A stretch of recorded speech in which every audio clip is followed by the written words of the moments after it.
we will have that ability to have self-control even from the desire or temptations, maybe to sin against the Creator or to break a right against a fellow human being. So the fasting develops the characteristic of taqwa in us. And here at QUT, as well as other universities around the world, we come here in pursuit of knowledge. Knowledge is a means. Fasting and taqwa and piety give us the skill to a noble end, to an end that helps us to be those charitable human beings. Knowledge and piety together make the world so much a better place. I'll finish off by giving us some example, which I hope will be a source of inspiration to all of my brothers and sisters who have come here from so many nations around the world. If you look, I mentioned before one of the great Muslim scientists. His name was Averroes. He was born in 1026 AD. He was born in 1026 AD in Spain, in what is today Spain. Back then, it was a Muslim country. He died in the year 1096. Averroes was one of the greatest mathematicians, physicians, and a doctor as well.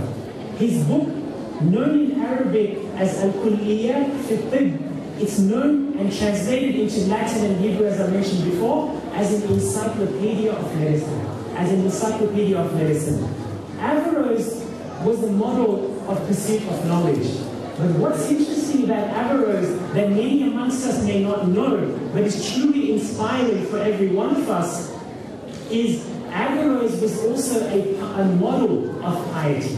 He was one of the greatest Islamic scholars of Islamic jurisprudence. He was one of the greatest scholars of Islam in Quran, its explanation, etc. So on one hand, he had one of the greatest encyclopedia in medicine, and on the other hand, he had one of the greatest books of Islamic jurisprudence known as Bidayat al-Mujtahid. Averroes was a model in pursuit of knowledge and in pursuit of piety and spiritual excellence.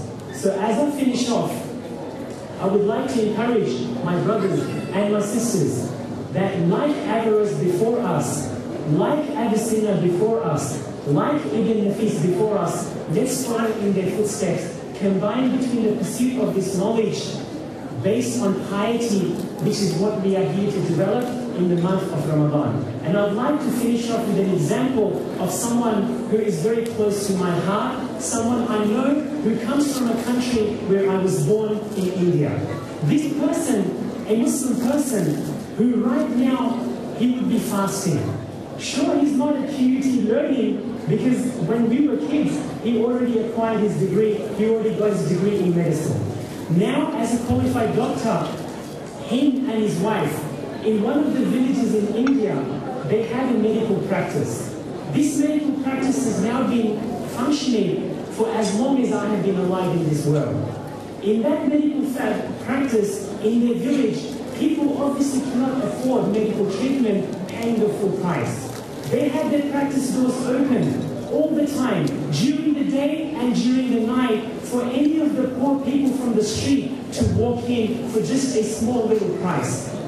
And even the medicine given to them at just a small little price. They've been serving these people for about 40 years now as they come to their retirement. I hope we can appreciate these are our role models. The ones who attain this knowledge, they excel in the pursuit of knowledge of medicine and science, and at the same time, they did not forget the spiritual excellence, fasted one Ramadan after another Ramadan. They combine between the best of the both worlds. And when you all go back to your countries, whether it is Indonesia, or Malaysia, or Saudi Arabia, or the Gulf states, or to Africa, whenever you go back, firstly, do not forget this great hospitality from QUT and the staff here.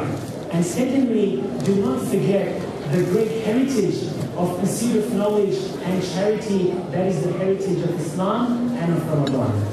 I praise Allah subhanahu wa ta'ala for this great guidance, and I pray to Allah that He makes us worthy of being called true Muslims. Once again, my true gratitude to the Vice Chancellor and everybody else for coming and sharing the iftar with us, and also to everybody else who helped to make this a success. Thank you.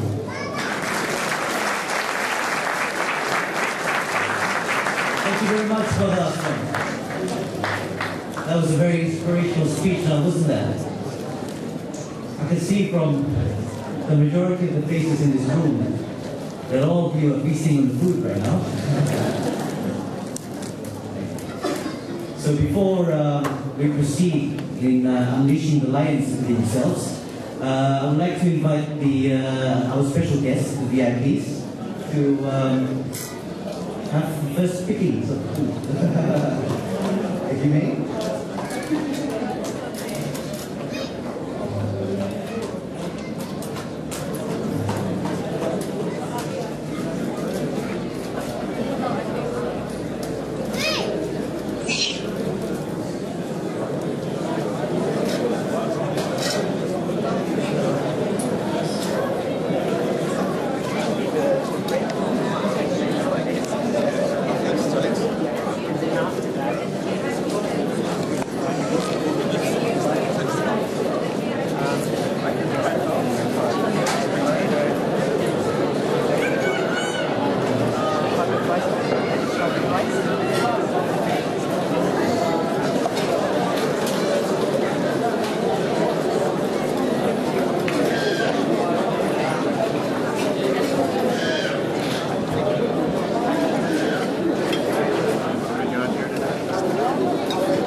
Hello. Hi. I'll get a mail. You can help the what do you need to do?